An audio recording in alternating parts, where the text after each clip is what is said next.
We have begun the educational quest guiding the way to a brighter future. Nicole and I, this is Nicole Mercer, we are here at Boise State. We have a collaboration of lots of people joining us from Boise State and CW Line. Wanted to give you some background on how excited we are with this type of event and how it all came to be. Nicole and I and our other colleague, Gail Shuck, are just really passionate about working with refugee students. And we are lucky that we get to hear their stories of success. And it's very special whenever they share personal stories with us. And we wanted to open up a space where that could happen so other educators and students alike could have that experience where they get to benefit from their individual stories. Because when we listen to their stories, we can be introspective about our own practices and become better educators and better people. So without Nicole's going to talk a little bit, and then we will introduce you to our MC. Yes, welcome everyone. I'm so happy to have you joining us today for this exciting event. I would just like to give the floor right away to our moderator because I think she has a lot of wonderful stories herself, and she's going to be introducing the speakers, and she'll be transferring your questions to the speakers to them as well. So let me just tell you a little bit about our moderator today, Salome Mwangi. Salome Mwangi has called Boise, Idaho home since relocating here 17 years ago via the Refugee Resettlement Program from Nairobi, Kenya. She has a professional background in banking, finance, and IT, which she gained while working in Kenya. Since moving to the US, she uses her multilingual skills to foster communication between former refugees and their service providers as they navigate different systems in making the Treasure Valley home. Along the way, Salome has become a cultural broker, realizing that the culture behind each language bears weight in living life with cross-cultural relevance.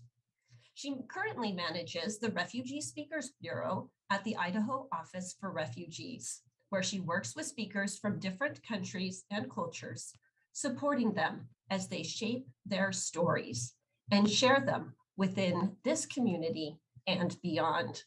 So I would now like to invite Salome to the floor. Thank you so much. Thank you. What a warm welcome. And thank you to all of you who have joined us today. I have the pleasure of being in the middle of this amazing afternoon where we are truly exemplifying that it takes a village to get this work done. I am from the Idaho Office for Refugees. We have Boise State University and their students. We have College of Western Idaho and their students, and everybody else who's come alongside to make this a success, along with the speakers who I am so very grateful have taken the time to share their stories and their experiences with us. And first, we will have Shady Ismail. And you know, I have had the pleasure of knowing Shady for 3 or 4 years now, and yet it seems like just the other day. And I love Shady's story about coming to the US without having any English language under his belt. I think he says the only thing he knew was thank you. And yet he will unfold to you and let you know how that journey of acquiring language has been for him and how that has impacted the work and his life here at the Treasure Valley. Shady also does so many things like the rest of us, right? I don't know how many of you may have been at the cooking classes. He has hosted 2 classes through the Idaho Office for Refugees, where the most recent one, he taught us how to make baba ganoush, hummus, and a salad, tabbouleh. And I can tell you, I have already made the hummus 2 times since that class. That is how much I have enjoyed doing that. So welcome, Shady. Shady also makes, what do you call them, pillows? And I'll let you know, I'll let him tell us a little bit about Eastern Conference. So welcome, Shady. Thank you, Salome. Oh my God, it's so honored to be here today. Seeing now, looking back to my time coming to America in 2012, when, as Salome said, I didn't speak the language. Also, I'm from Syria originally, so I speak Arabic, my first language. And the language of the English is right, left to right, and the Arabic actually right to left. So it's way different for me to learn it, and I didn't go to school for it. So I learned it from people. And first, I would like to start off with like really saying thank you for everyone. And through my journey, teach me one word and be kind to change, like take a time and understand what I'm trying to say before like just start off. I'm like, oh, I don't understand you. So people like have very much impact in my life for the language. And look now, 10 years later, I'm speaking and I'm learning, and every time new things. I learned the language. I like to talk about it because I didn't have a background of study it, but I did listen to music sometimes, American music. I didn't understand it, but I like the beat of it. And it's a really funny story I like to share about the music in itself, because back in Syria, I was listening to a group of music, like just to be badass and in a way, like to show off, like, yeah, I'm straight, I'm strong, like not a gay man. And especially was a song, actually, I like to talk about it because I find out it's really embarrassing. It was called Pussycat Dolls music. And they have a song called When I Want to Grow Up. And in the video clip, it's so much like a girls dancing, very nice beat. In my mind, teenager, I'm thinking like, yeah, I am so straight, like people will never know I'm gay. But then when I actually start understanding English very well and listen to the lyric of it, what they say, and actually go like this way. When I want to grow up, I want to be a star. I want to be a movie. When I grow up, I want to be a driving car. I want to have a boobies. And I'm like, what? This sounds so gay, like, come on. I didn't know that, but it is something interesting to know because the language is so confusing in a way, but I remember when I come to America, first job I got was cleaning offices because did not need English. And how the guy like showed me, like, do you know how vacuum? He showed me physically, or do you know how wipe? And I'm like, yes, yes, yes. And then the people in the offices stay after 5 o'clock. They give me one word every day, and I remember like will be mostly one side conversation from them, and I'm just smiling and like shaking my head trying to understand what they're saying. But like I'm very grateful for that because it made me more comfortable to speak, more comfortable to present what I'm trying to say. And then another job I got was dishwasher in the kitchen of Deli George. It's a restaurant, and I had 2 weeks to learn the menu. Yeah, maybe I don't know the language, but I think I'm street smart in a way. So what I did, like I had 2 weeks to learn the menu, and I didn't know what tomato is, like in the language. I know what actual tomato is, but I didn't know what's called or what lettuce is, the name of it. So I had a piece of paper and I went to the chef and I asked the chef, like, hey, number 13 sandwich, what's in it? And he say like tomato, lettuce, onion. I write it all of it, but in Arabic letters, but it is in English sounds, but Arabic letter. And this is how I learned the menu, actually. But it's not just the sounds of the English I found was confusing in my journey and challenging in a way. Because, for example, now people listen to Arabic people speaking, they think, hey, why are you guys fighting? And probably they were just talking about dinner because the sound or the value of the way they speak it, it's different from the American. This is, I learned it actually when people telling me why you yelling, but I do relate to it in a way. When I first come to America, like I go to coffee shop, would be like maybe 3 tables in a coffee shop, but it's so loud. Like people, like I'm like, dude, those people really loud and not comfortably talking. But then when I start thinking in English, when my brain adopt the language and I start thinking in English, dreaming in English, going to the coffee shop, if it was full and people talking, I don't see it as loud language or loud sounds. I just understand it, and I believe like because my mind start understanding the vibration of the sounds of it. And also like in that way as well, I got so many funny ways of the language to understand, because I didn't learn it by spelling it or writing it. Actually, I learned it just from the people again. So American people speaking it very fast. For example, the word first of all, see, I call it one word because this is how I learned it, one word. People, first of all, like fast. So I thought it's one word. But then a friend of mine texted me. I was like having a situation, like, talking, and he's like, first of all, I'm like, what? This is a 3 word. And the whole time I was thinking it's only one. And also it's something, was it challenging, but with that, like I had become very successful in my life here in America in the last past 10 years, and actually in work in the companies or doing my own business, the cooking classes as well, telling stories in language, in English, like it's been amazing. But at the same time, like the technology now helping us so many ways. Won't tell you secret. I worked in a company called B&D Food for 8 years. I worked from the line and made it to the management. I had 45 employees, and no one did believe I didn't go to school, because I'm making it work. I speak to my phone, translate what I need to do, make emails, play around it. Yeah, maybe it's not perfect, but was make the job done. And I really just say, if I had a second to say, like, what's can help refugees or former refugees to be in this community and start like build their life and start giving to the community in a way, because it's really, when you are frightened, you don't know what's happening, you just trying to survive. But when you see people like really taking time and giving you one word every day, being patient with you, that very, very deeply help, like in a way, because it didn't learn it in a way in school. It's just the people, and I appreciate that. And I think this is a story of, this is my experience so far of the language, and I hope just when you see someone smiling and not trying to say anything, just be patient with him, because who knows what he have to share with you.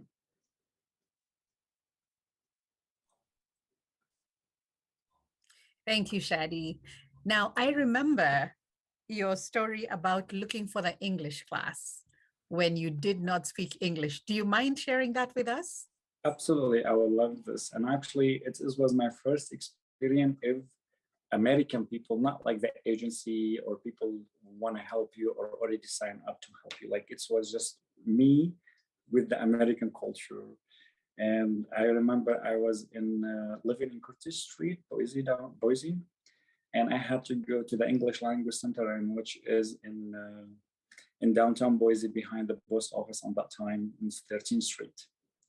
But the funny things, I had bike, the agency gave me a bike. So I said, I want to know my city. And I followed the bus from Curtis to downtown. And I was hoping the bus going to the right direction, because I didn't know where downtown is. But I made it downtown. I'm sure that the driver like looking all the time on the mirror, like, who's this crazy person? Every time he stop, I stop. Would he unload? And then I follow him. And then I made it to 13th Street. On the address the agency gave me, saying you have to walk from 13th Street. You stop in a bus and then you walk. But truly, I didn't know, and I don't speak English. And I had this thought of mine about like the American people like stereotyping, I am Arabic, or people look to me like gay person or terrorist, like all this negative thought and fear was building in my heart. And then when I saw a woman and I said hello, oh no, actually I said hi, because the hello, this enveloped later, but I was saying hi, and I smiled. And then I just gave her the address in my hand, and she looked at me, looked on the address, and she grabbed me, put her hand on me, and walked with me across the street and told me, you see this door? Good luck.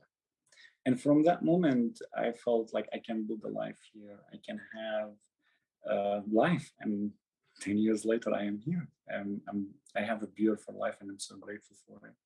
So to see like kindness, it's very simple maybe, but can take you long way as well. So after you went to the English Language Center, for how long did you take the classes that helped you build up your English? Well, the classes in the English Language Center wasn't on A, B, C, D mostly. It was about like how to clean yourself, how to fit in the American culture of cleaning, and how like to dress up for a job, how to tell the time, how to go shopping. Like there was mostly picture and action more than actually like, you know, the language itself. But I didn't go for so long because in my case, when you have to attend it so you can continue getting help from the government for like 6 months. This is the program Hauran. You have to attend to it. But because in my case, I got job after 15 days I'm in America. A month later, I cut off everything from the government because I start on my own.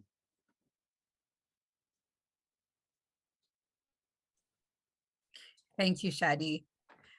Now, learning how to speak a language is one thing. Learning how to write is quite another.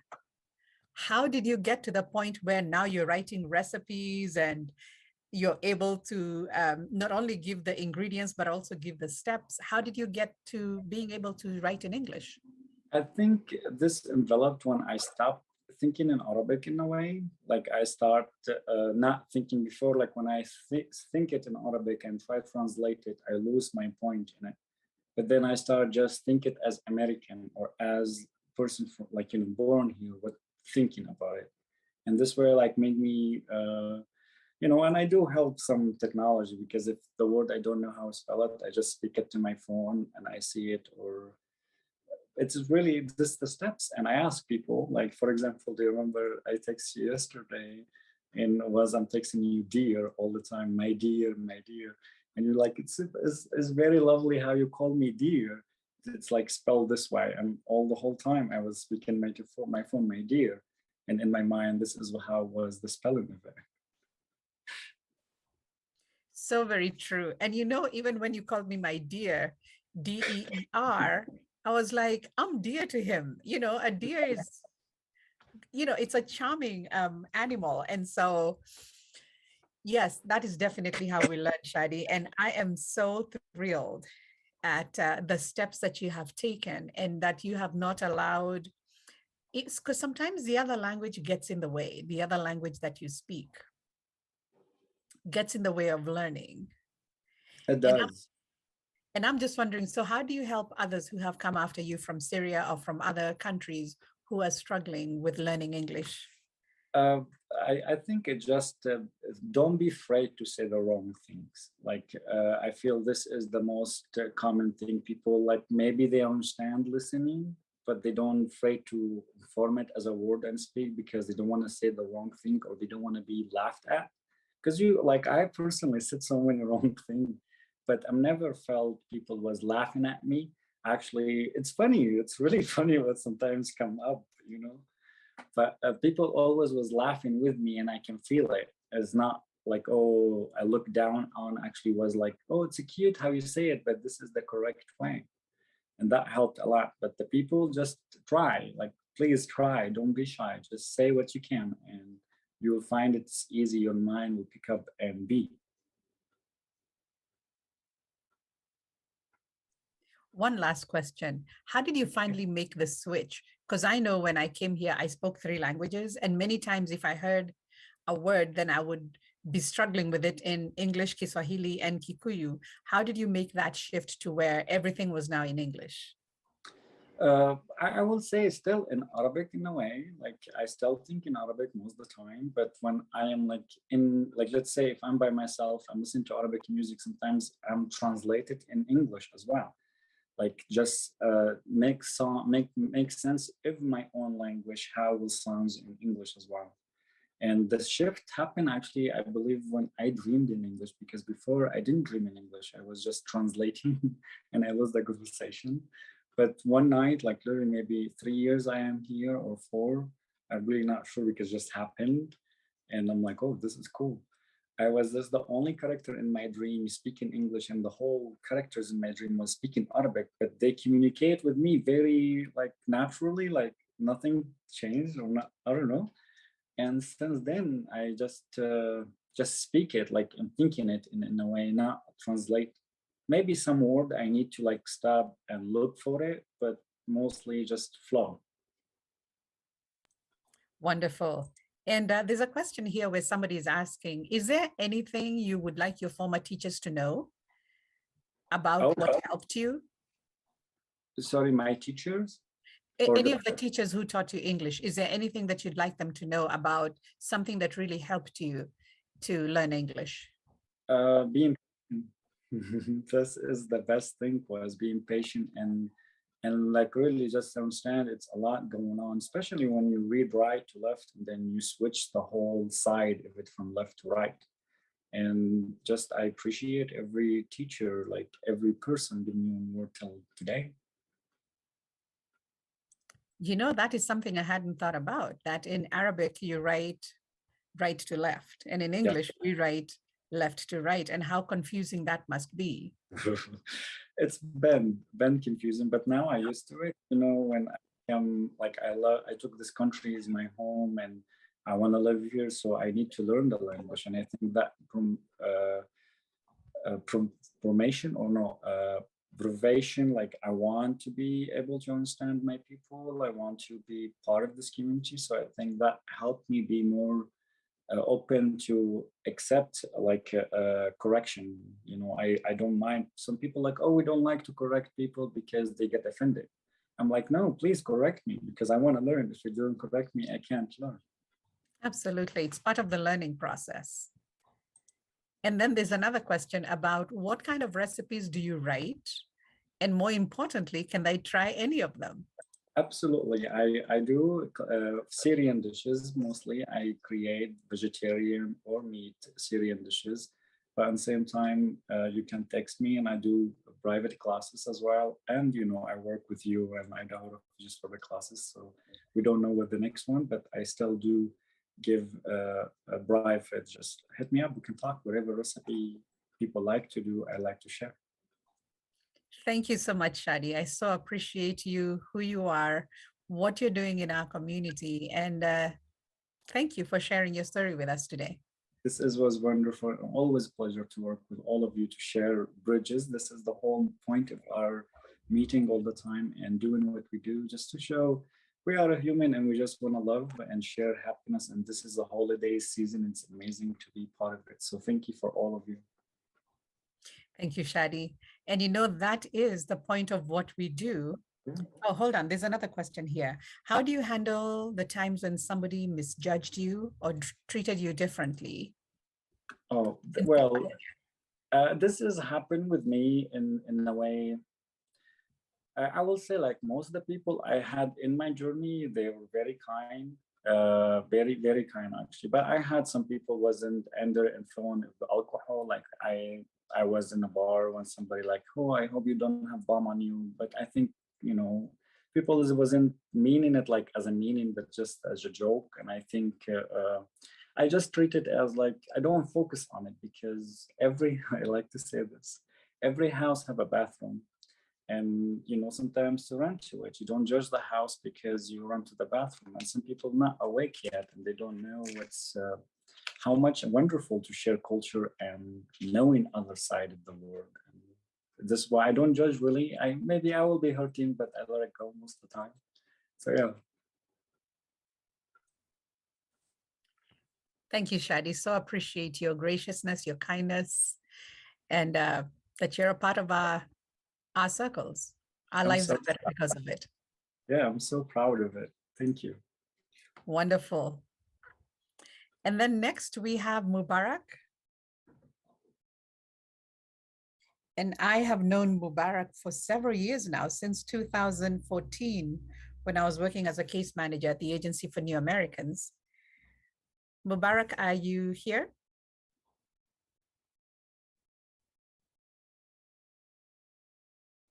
Yes, I'm here. Wonderful. And I know that Mubarak has, you know, we go way back to when I was a case manager, and he was so very instrumental in helping with a family that was resettling here. They had come from Sudan, and they really were looking for somebody who could truly, truly understand them. And Mubarak's name kept coming up. And I kept telling them, I don't know who Mubarak is, but I am so glad that we finally got to meet. Now, since Mubarak came here from the Sudan through Egypt and then to the US, and I know that you are a pharmacist in Sudan, right? And since you came here, you've kind of have to start all over again. You went to CWI to do your associates in pre-pharmacy and then went to Boise State and graduated with a Bachelor of Science in biology. You've also worked with the Boise Police Department in the Citizens Academy. So welcome, Mubarak. Thanks. It is my pleasure to be presenting today, and I'm very glad that to meet you guys. So the first time that I came to the United States, it was like 2005. And then my goal and my dream to be a doctor in the United States.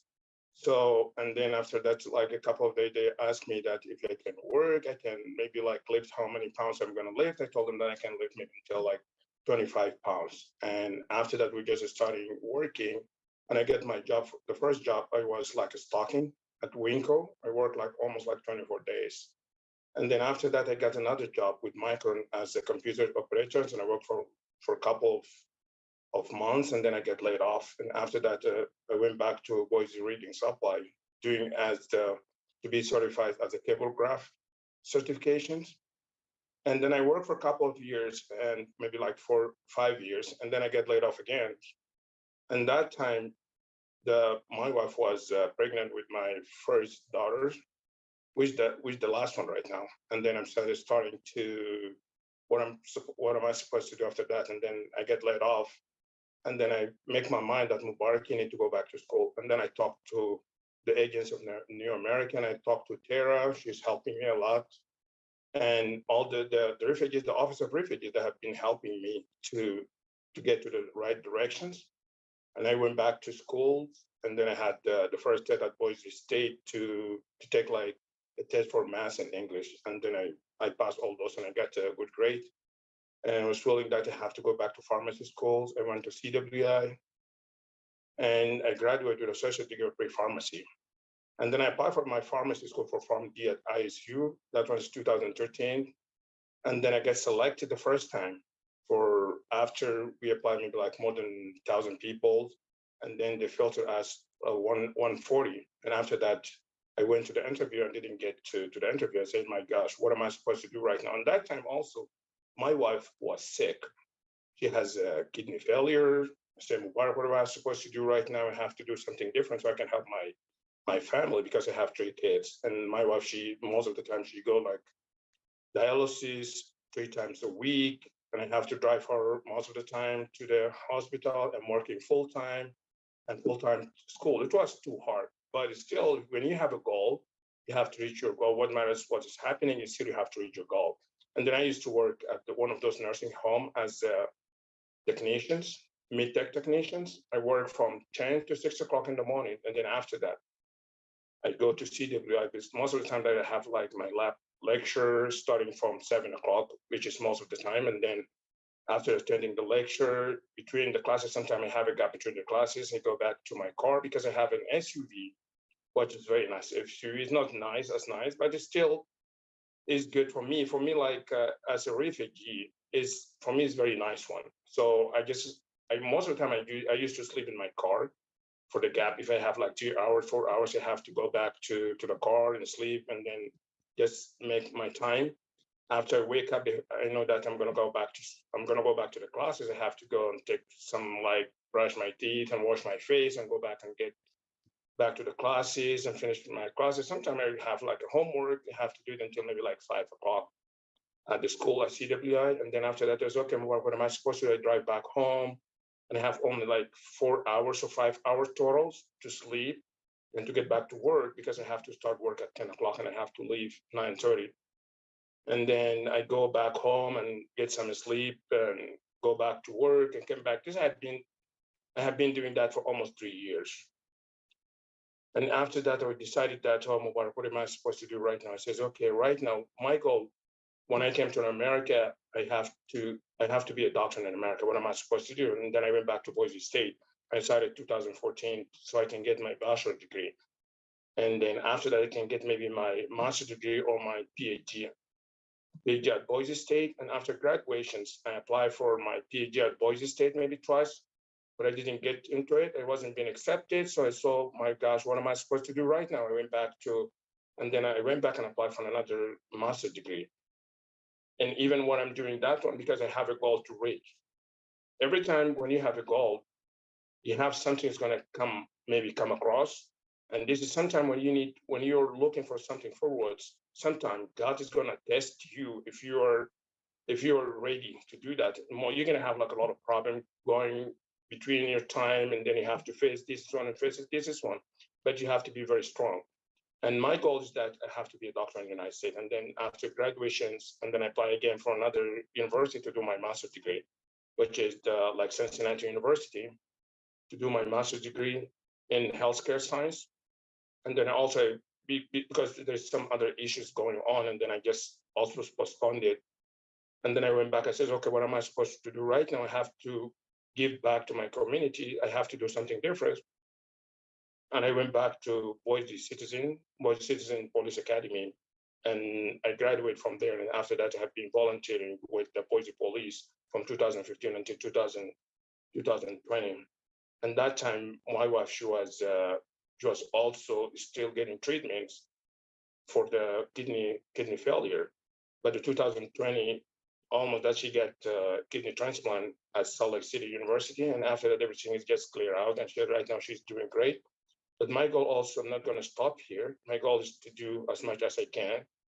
And this is not just me, because most of the time that we have to be motivated and you have to listen. Most of the time I'm listening, I still have connection. I have more friends right now. I'm very connected with the people who have been working and helping me in Boise State and even CWI, and I still have a good connection with the Office of Refugee, and I'm very glad also to be there. And I would like also give a chance to thank the Office of Refugees for what they have been helping me since I came to United States in 2005. And even also Tara, she's the one that has been helping me like for a lot of stuff, and Solovedanka and Christine, and there's many other names. So I'm sorry if I don't mention them because the time is not gonna take us doing all this, but I'm very proud to be living in Boise, and I'm very proud also, would like also to thank the cabinet of Boise State University and CWI, the College of Western Idaho. I'd like to thank all the professors and all the janitors and everybody who had been working and helping us since I get there to university. I'm still also thanking also the government of the United States. I would like also to thank the mayor, the governor's office of Idaho, because they have been doing a lot. They have been providing more money for the College of Western Idaho and for Boise State to support the new generation that they can have the better life. But also, we'd like also to thank the Boise Police Departments for what they have been doing and what they have been doing for us to keep Boise and Idaho safe. Most of the time, they have been sacrificing themselves to do the best as they can to help us to be like right now we have been like safe all the time. And we also they have been helping the refugees. And we'd like also to thank to you guys, everyone and each one of you guys have been helping the refugees. And we'd like also to ask some other people that they have to help the refugees. We're here a part of you.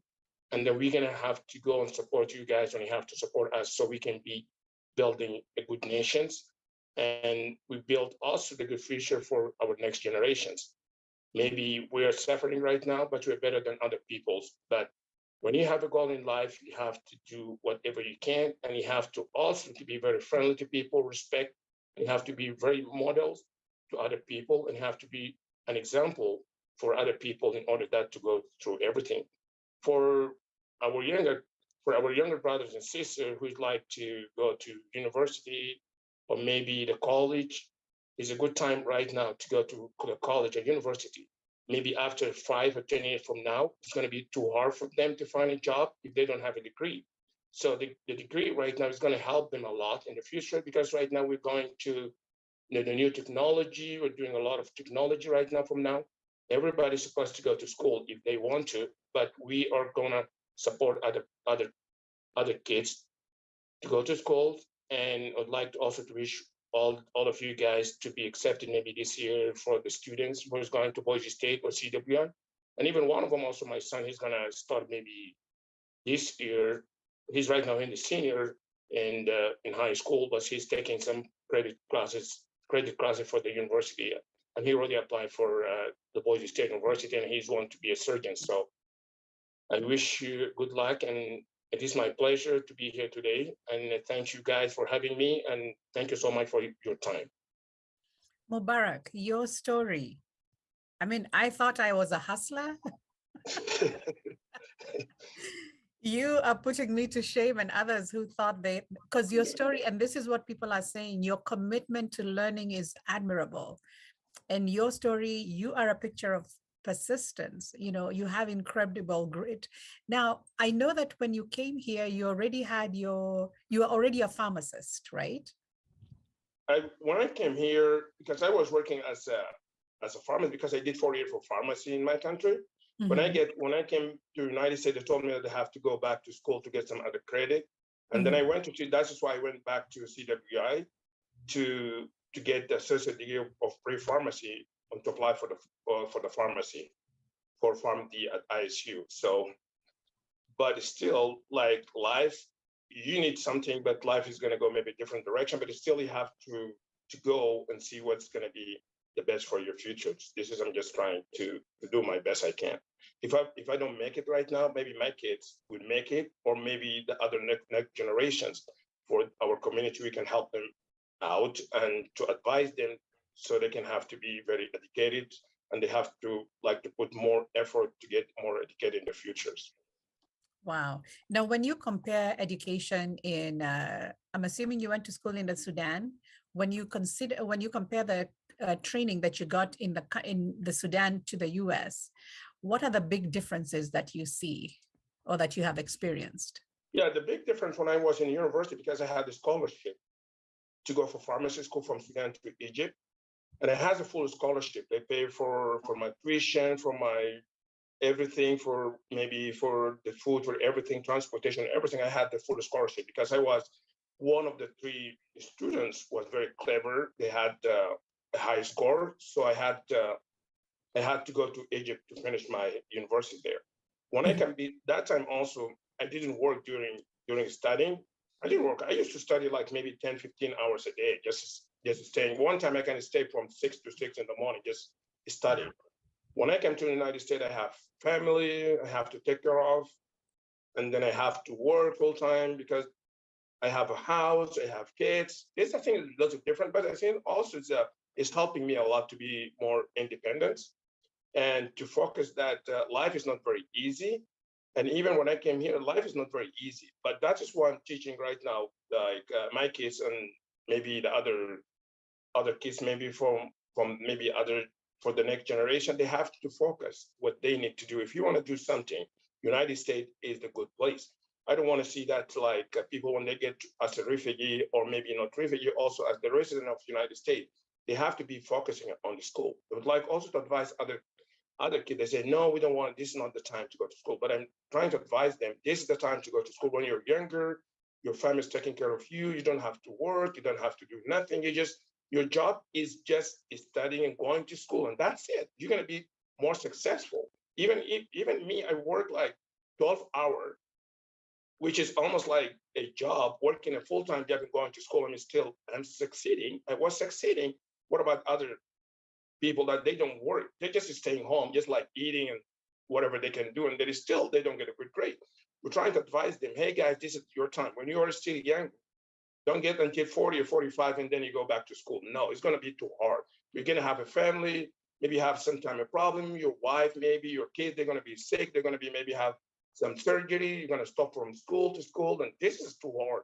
This is what I went through, all this kind of problem, because my wife, when I get back to CWI, that was in 2000, after like 2010, the end of 2009, that time, my wife was diagnosed with the kidney failure. So it was a big problem for me.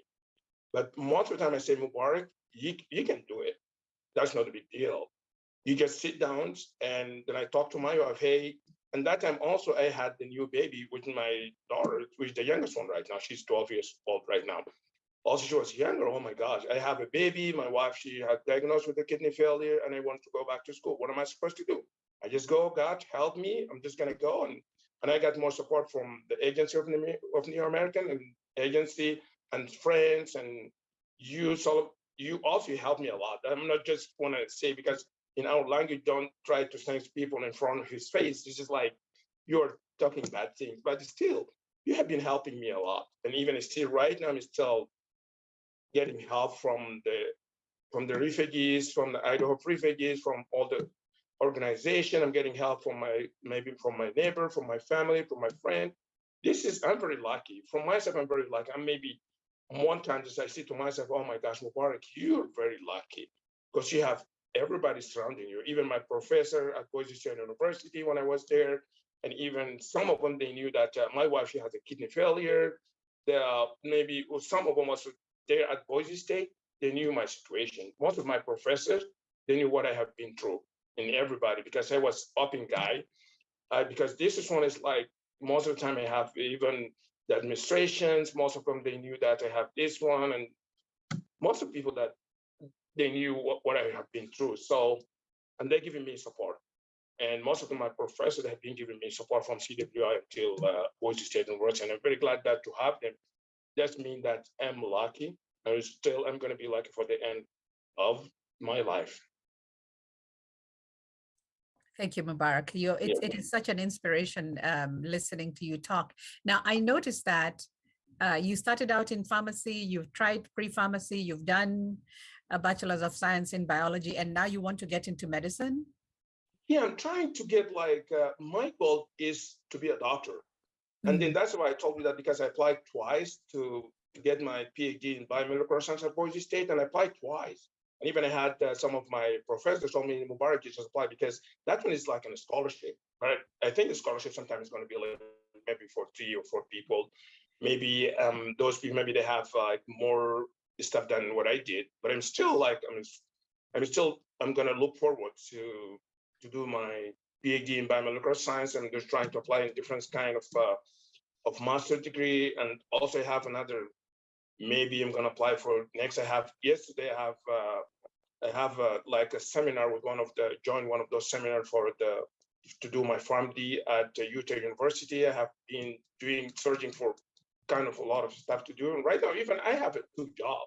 I'm working right now as a supervisor at Hampton Inn and Suite downtown. I'm working as also the patient coordinators at Micron Technology. I work 7 days a week. I don't have any days off. I'm just taking care of my family. I'm healthy, I'm good, and even some time ago, and even my mom, she came back from California a couple of days, almost like 2 months. I'm very glad also to have my mom here. She's supporting me a lot. She's telling me, Mark, you have to be a doctor. So it's okay, mom, just wait. I'm just going to try my best. I can.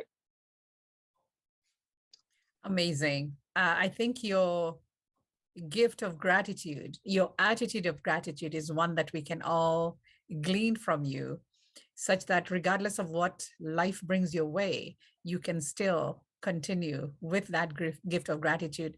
And the fact that you're able to recognize so many people who have helped you in the, 16, 17 years that you've been here? Yeah. Yeah, I mean, still have a relation with them, very relation, especially you and other people, their family, they have been helping a lot.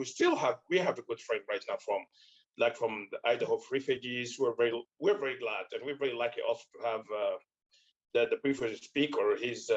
We started one of our friend to the previous speaker, and then like also to thank him, because we came from the same country. They speak the same language. We came from the Arabic countries, which is Sudan. We speak the same language. We have we have also the language barrier, but it's still it is what it is. If you want to go to a goal, you can do it. And I was getting surprised that the first time that when I came to United States, 2005, when I was in New York.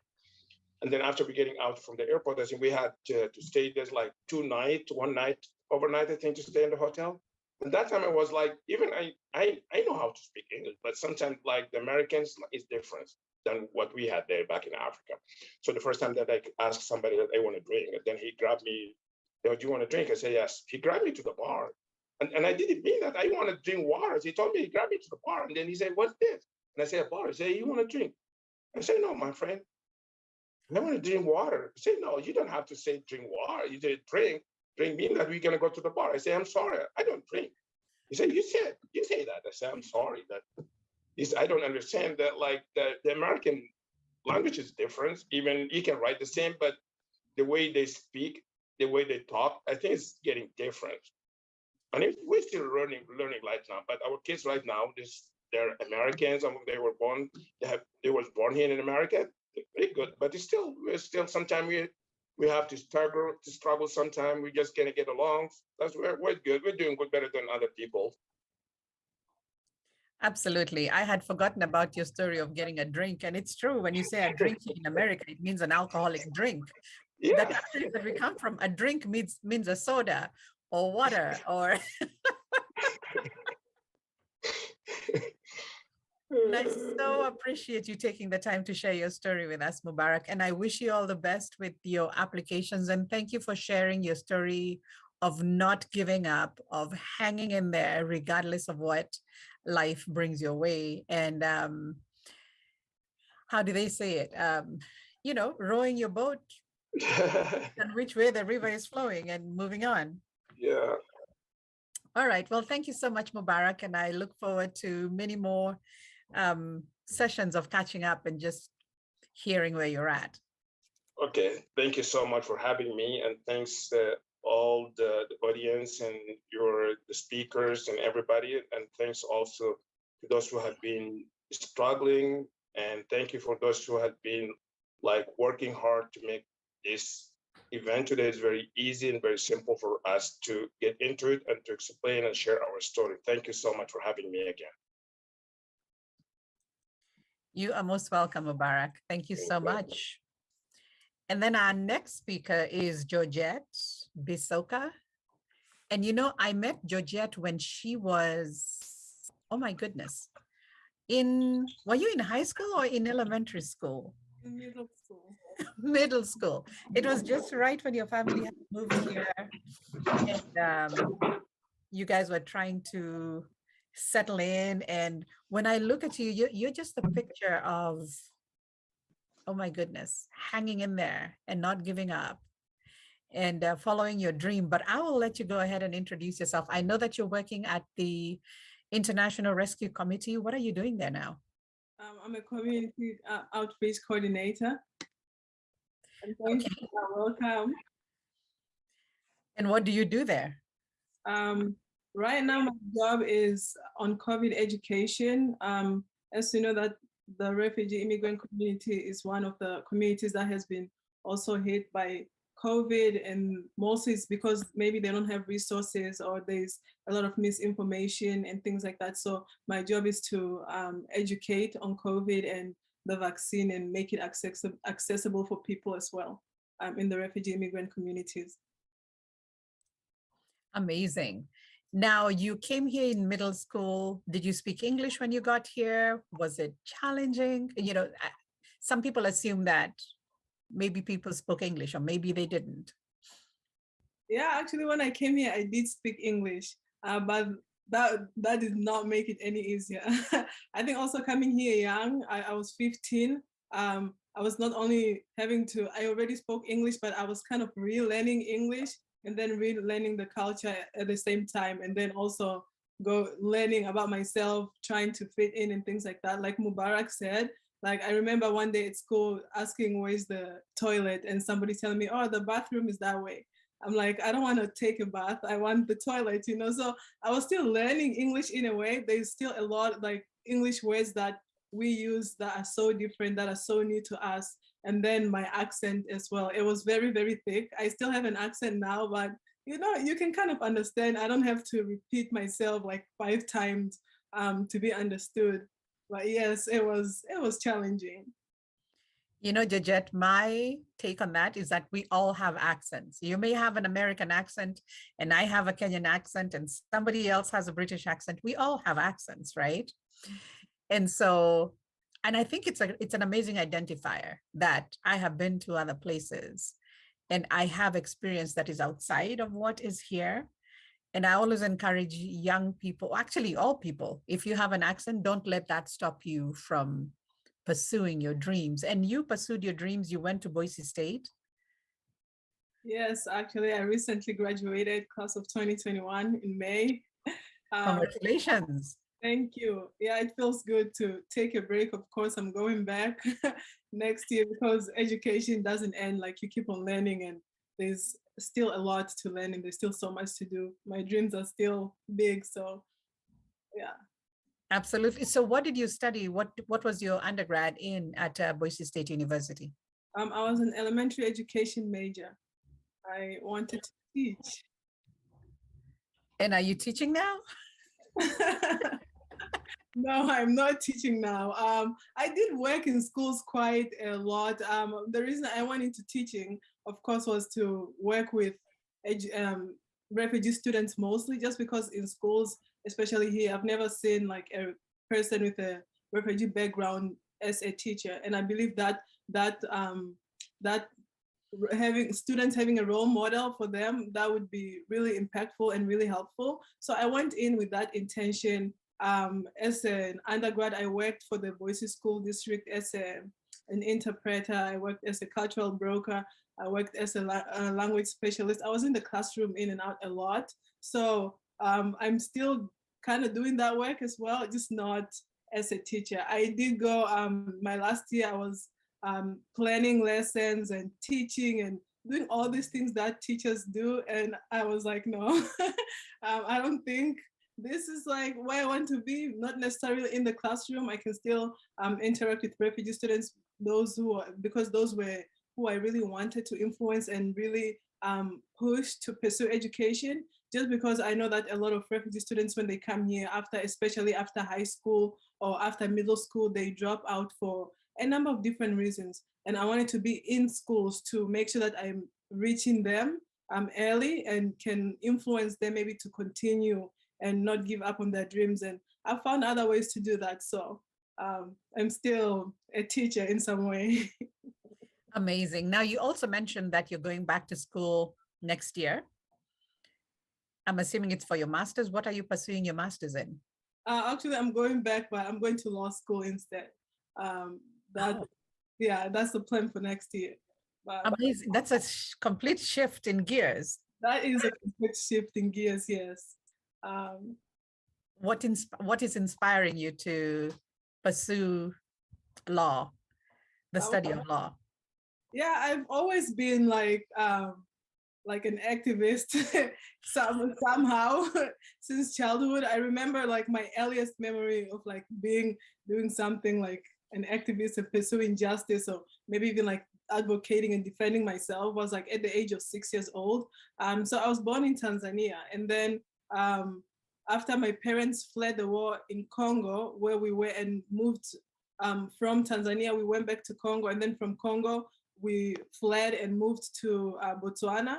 In Botswana, we were detained, so we lived in a detention center for a year.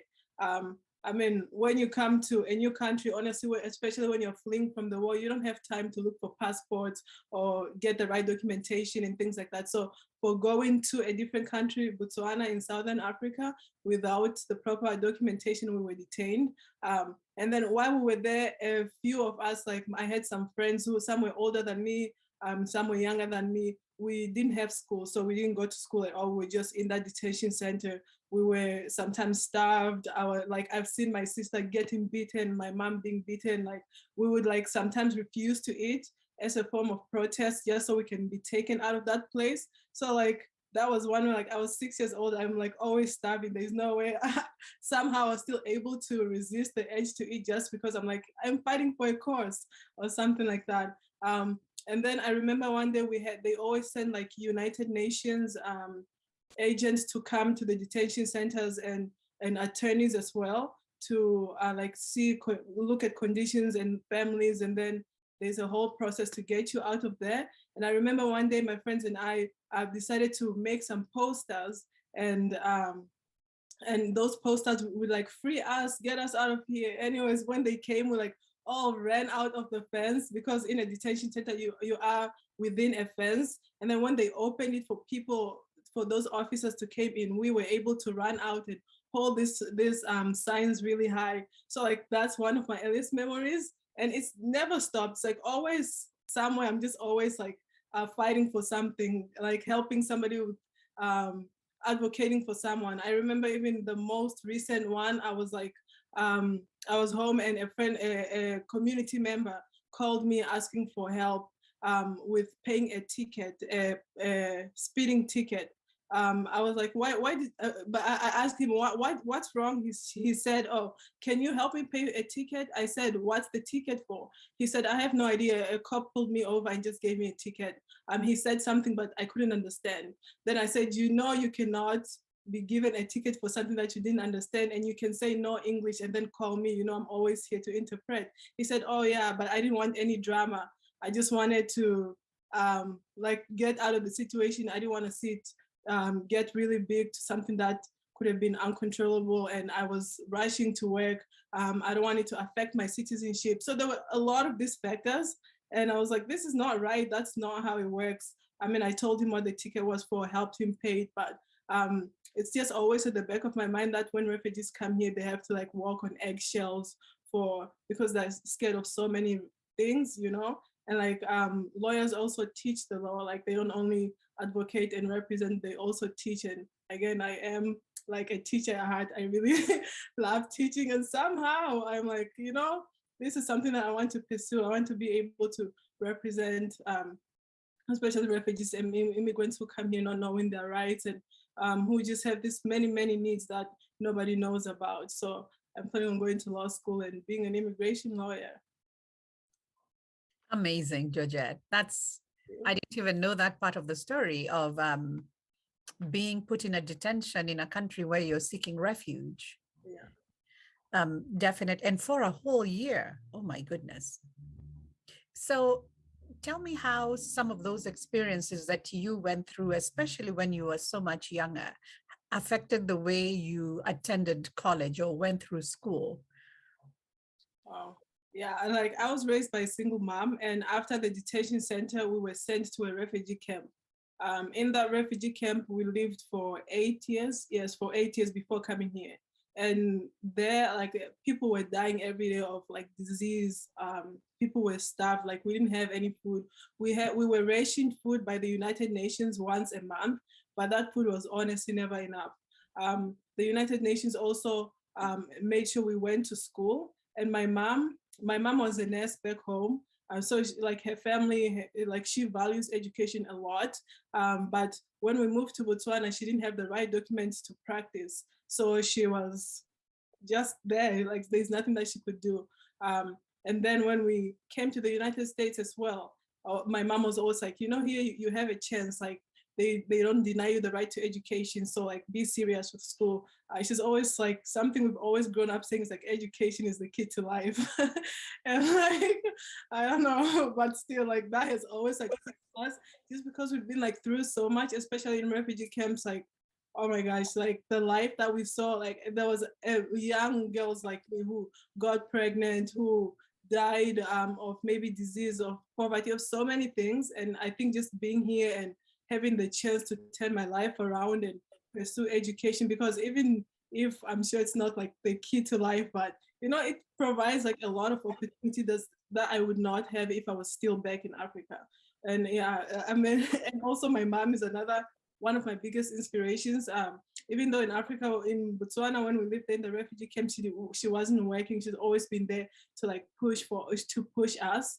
I can imagine if I didn't have my mom always tell me, oh, make sure you're like taking your schoolwork seriously, or make sure you're being an honest person, or like she's also like really a big person when it comes to praying. And like I am sure that her prayers have helped me get this far. So just wanting to take care of her. Now she's not able to work at all because she has some illnesses. So we have to take care of her, my siblings and I, and knowing that, oh, I can't slack off because somebody has to pay rent at home. And somebody needs to pay the mortgage or pay the bills. And right now I'm the oldest at home, so I have to do that. And that always pushes me to make sure I can't give up. I have to work, I have to do my homework, I have to study, and things like that. Wow. Now, many people may not understand what you just said, that because you're the oldest, you have to make sure that the bills are paid, the rent or the mortgage is paid. Where does that expectation come from? Well, I guess that's where, like, I think Africans and Americans, at least from us, the Congolese, like, we're different that way. I realized that when, at least in Africa, or in my family, it's like, it's a child's duty to take care of their parents. So, and also, even though it might be an obligation and feels like an obligation, and some kids choose not to do it. I mean, there's people who come here and just abandon their parents and say, I will live my life for me. I think it's also, for me, it's more of gratitude towards my mom, just because she never left me for anybody else. She was always there. So I'm like, well, like I gotta pay her back somehow. So that's what it feels. I mean, sometimes it feels like an obligation, but it's one that I'm happily doing, just because it's something that's been instilled in me always. It's like, you have to take care of your parents. Like, they brought you into this world, so you have to. You'll never be able to carry them in your womb, but they always say that, actually. There's no way you can ever carry your mom and bring her into this world. So the least you can do is just provide and help her and support her. So, you know, I really love that you brought this up, because I normally say in the countries that we come from, we don't have like the social security system or the public assistance programs that we have here. So children are the social security of their parents. So the parents take care of you when they're raising you, and when you're grown up and you're able to, then it's time for you to become that social security package for your parents. And it has no end and it has no limit. that's right. So thank you so much for doing that. I truly appreciate it. I think I've told you that before, that I really admire you and your family, that you have continued with some of those traditions that make sure that your mom is not left behind or not taken care of. There's somebody who said, thank you for your work in the community and for being a local leader. And there's a question here that says, I'd love to see more teachers originally from other countries teaching in our schools. Do you have any ideas on how former refugees might be encouraged to work in schools here? I think it's just advocating for the teaching profession. I think most of us, when you come here as a refugee, it's like you're aiming to be either a doctor, a lawyer, something that makes you a lot of money. So I feel like going into, and that's why we're kind of like taught or encouraged, because like, I mean, most of us come here with like from poverty, backgrounds of poverty. So we're here to really chase that money. But if you go and show what education does for people, I feel like that's one way to go about it. There's a lot of people who are passionate about helping, and maybe they just don't know how, and maybe some just don't know how to get into that certain profession. So that's always something, going to advocate for teaching, showing how it makes an impact, how it be helpful in that way. And also, I feel like there's older people who come here with maybe those teaching backgrounds, but we know that the system here is not very easy. If you come with maybe a teaching certificate from Congo, you most likely won't be able to be a teacher here. So maybe with adults like that, helping them also to maybe not start from the beginning, because you can go through like 6 years of school and then come here and have to go through 6 years of school for the same thing. So maybe helping them somehow to get through that, if they have maybe to do another year of school just to know the things here, something like that would also be helpful.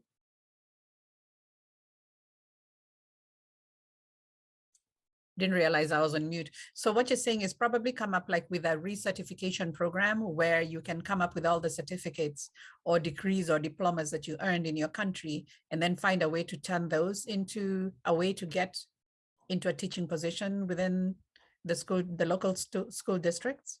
Some way, yes, but I also believe, of course, like the education system where we're from and here is very different. So I think they still need to learn some of those things, and maybe some of those things, if they have like the right papers and everything, can be practical that they're taught for. Maybe for the first year, you only be like shadowing somebody and learning the education system here. So I mean, I have no idea exactly how it can be done, but I'm sure there's ways that it can be gone about. I think the other thing that I also find maybe makes people shy away from being a teacher is that teachers in the countries that we come from, because we are in this communal relation-based communities, then you find that a teacher is almost like a parent to you.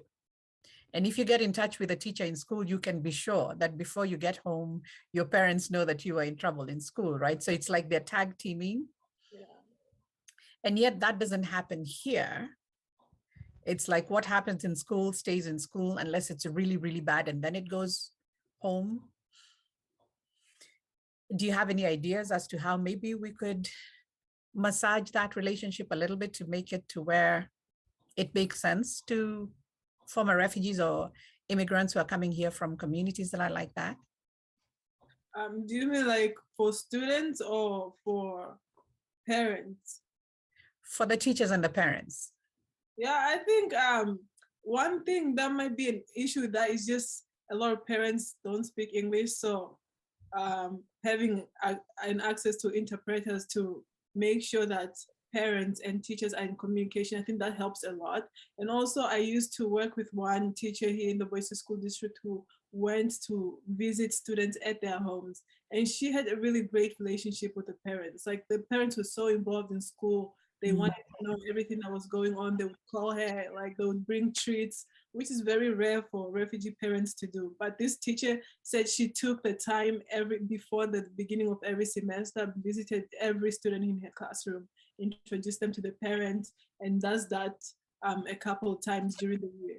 So I feel like that's one way. I think something that we also like is just like things personalized for us.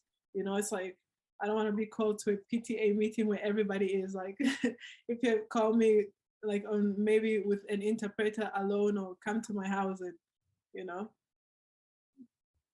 Nice. Now there's somebody who's curious and asking if there's anything that helped you prepare for college classes, or when you were in college, was there anything in particular that helped?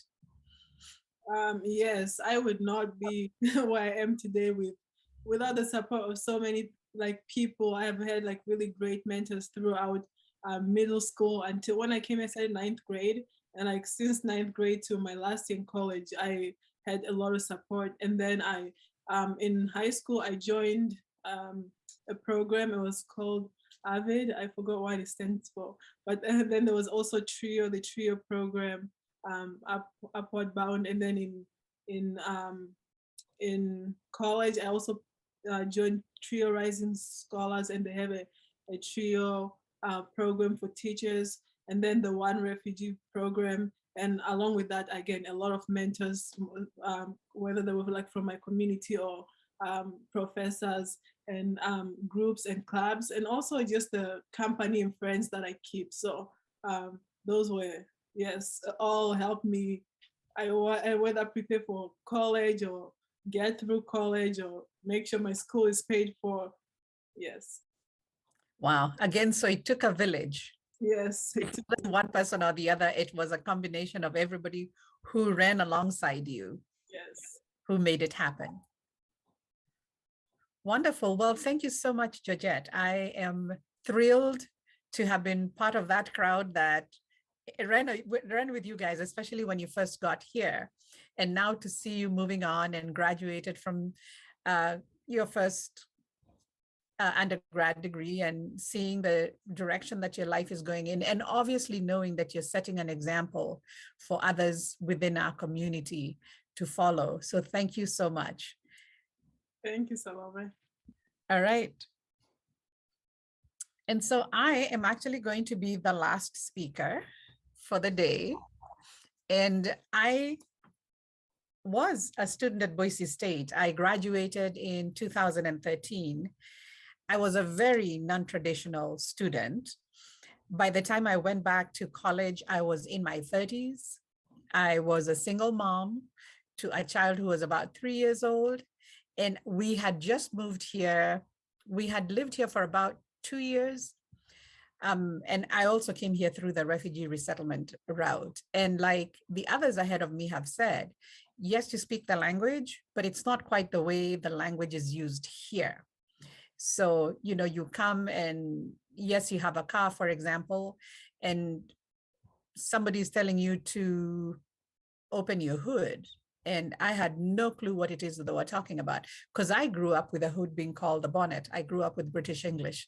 And the trunk, what we call the trunk, I knew it as the boot.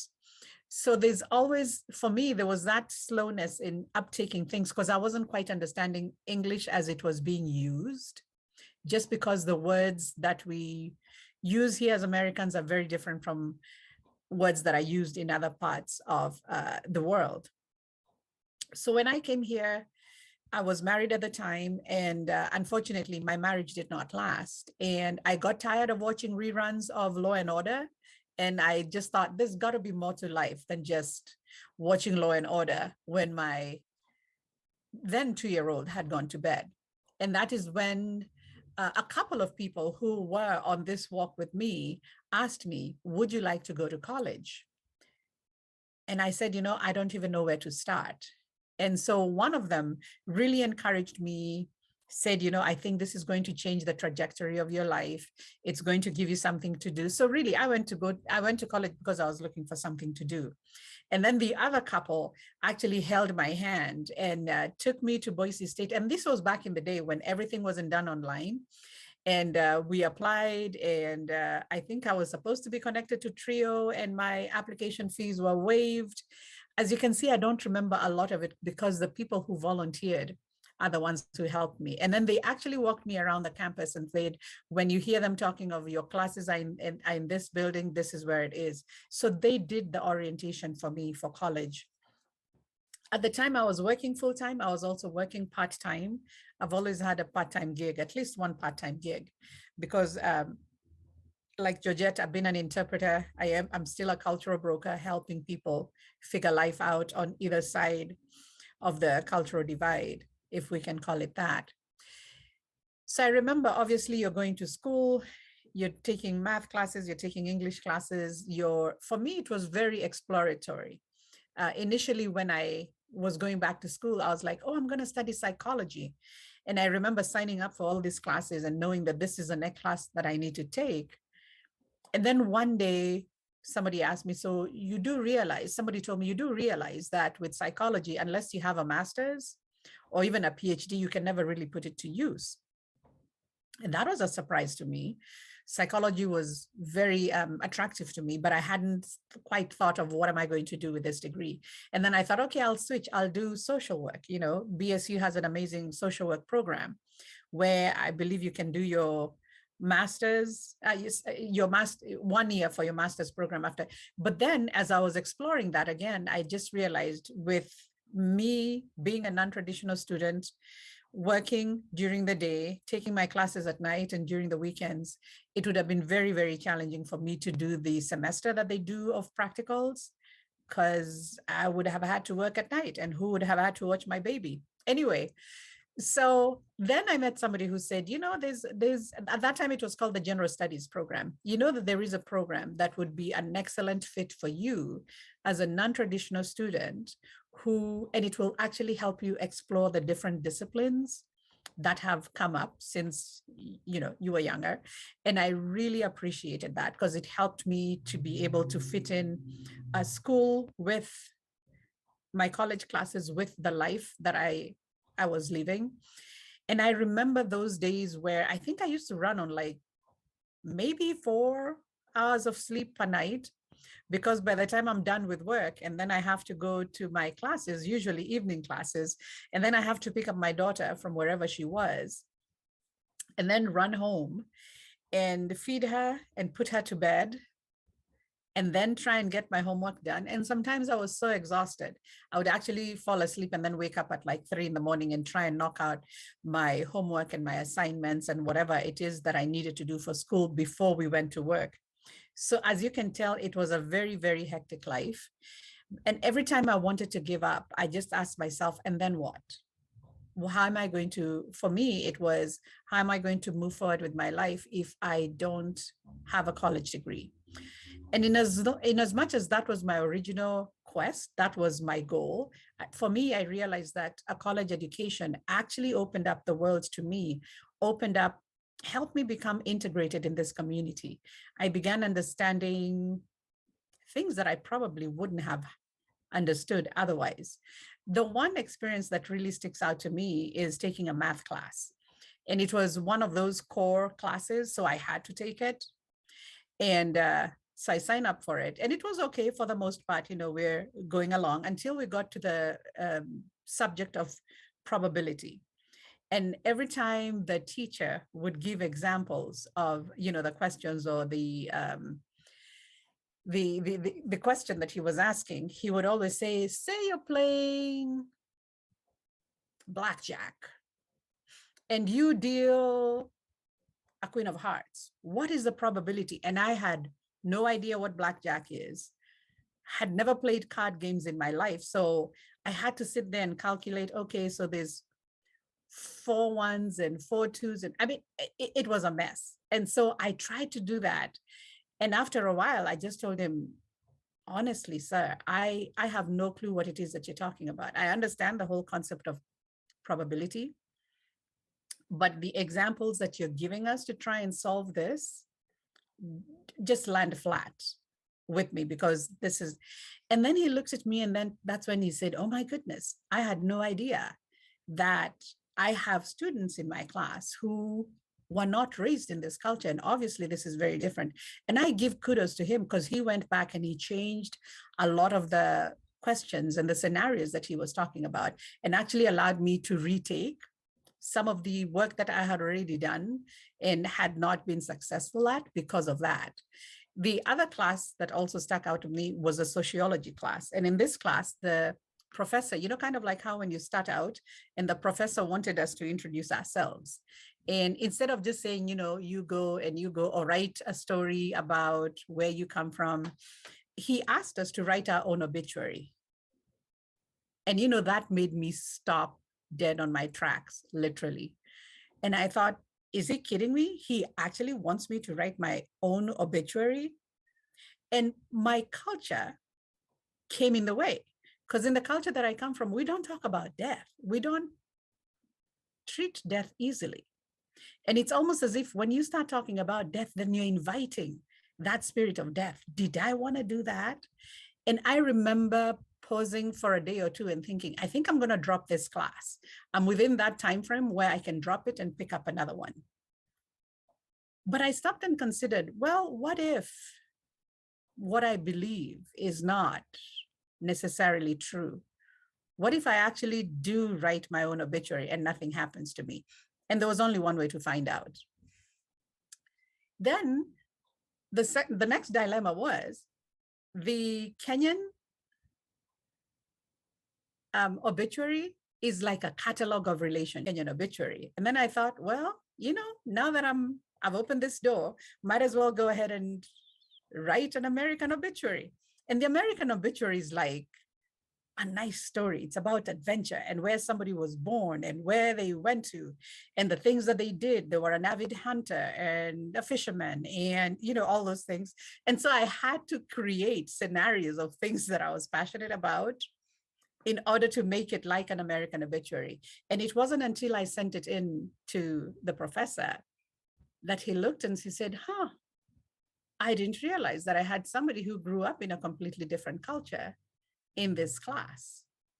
And those were some of the things I wished were a little more obvious for some of us going in, so that the teachers and even the interactions that we're having with the students, that they would be aware that we have been through a different experience in life, that we look at life with a lens that is a little bit different.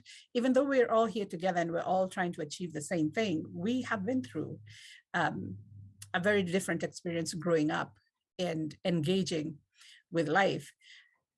I remember, obviously, like I said, I was a non-traditional student. I was coming here from work. I was already tired. And I was still thinking, by the time I'm done here, I need to pick up my daughter take her home, prepare her.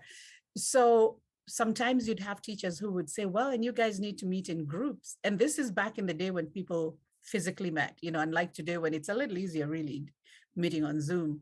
And it was so challenging. And sometimes I'd say, well, maybe you can do it over the weekend. And I'm thinking, I'm either working or I have another class over the weekend. And so now I look back and I just think there's very many things that I learned, but sometimes it was made extra challenging because of some of those considerations that were not on the table in a classroom or in a group where you're meeting with people. I was much older than some of the kids who were in class with me. And I remember one time when these kids, I heard them talking and they were talking about how old their mother was. And one was was describing the mother to the point where I could almost see her bent over with a walking stick because of how old he made her sound, right? And then out of curiosity, I just asked, and how old is your mom? And he said, oh, she's 38. And I thought, oh my goodness, I better not tell them how old I am because I was really close to that 38. And some of those were the introductions that I realized, oh, in our countries, age is nothing. It's not this thing that disqualifies you from life. And if anything, the older you grow, the wiser you're perceived to be, and the more people want to interact with you, wanting to come into that place where, tell us about your experiences and what you've been through, and what is your opinion about this, and what do you think we should do in this situation? So now I look back, it took me about 6 years to get done with college because of all the challenges that I had. But I'm also very grateful because I know I didn't do it on my own. Like Georgette and Mubarak and Shady have said, it took this community to help me make through it. There's the people who used to pick up my daughter from daycare and watch her. And until I was done with class, there's the people who would sit down and help me understand concepts that I didn't grow up with. There's the people who helped me with my homework. I remember one time I was so exhausted and yet I still had homework, and I was determined to be done with school, or rather to complete school. I wasn't going to drop out. And one weekend, there's a couple who told me, you know what, we'll just take your daughter and you can have the weekend to yourself so that you can do your homework and get the rest that you need. I don't know how you can do both of them. Anyway, without the child being a part of that equation. And so by the time I graduated, I felt like I was panting as I walked up because I was just like, done. I did not want an after party to celebrate. Yes, I wanted to celebrate, but I think I needed to sleep more than I needed to celebrate. So by the time we were done with the party, I still had the party because I wanted to celebrate that moment with all the people who made it possible. And after that, I went and I crashed and I slept. And I told myself that the next year I was going to take 1 year out and then go back. It's been more than 7 years and I haven't gone back, but I am looking forward to going back and getting a master's. I'm not sure in what yet, but I'm looking forward to that. So thank you again, this community that has received us, that has made our dreams come true in ways that you may never know, in ways that are more than just the certificates that we get or the diplomas that we get, in ways that have changed us and have continued to generate that gratitude that we feel from being a part of this community. So there's a comment that all instructors should imagine a multilingual, multicultural class from the beginning so that a student never had to ask a professor to use. That is so very true.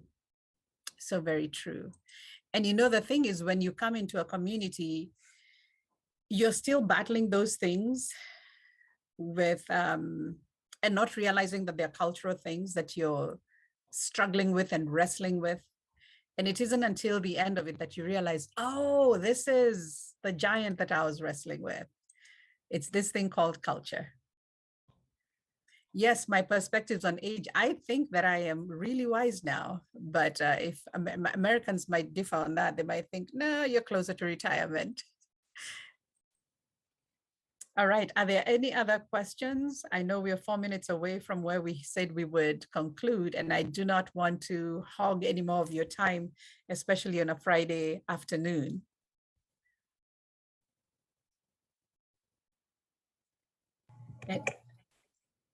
And if they aren't, I'll hand it right back to Liz. And thank you, everybody who made this possible and showed up to make it even better. Thank you. Liz? Salamai, thank you for your really special story. And thank you everyone for all of your stories, all of your speakers. They were so individually unique and so inspiring. And I don't know if you saw them in the chat, the comments, but everybody that was listening in had really positive, inspiring comments to share while you were talking. So thank you for doing that to the speakers. And I'm just so grateful that we were able to create a stage to give you voices. The stage will continue on because this event was recorded and it will be available on our YouTube channel. And without further ado, I will let you all continue with your Friday afternoons, and we're going to end the live stream.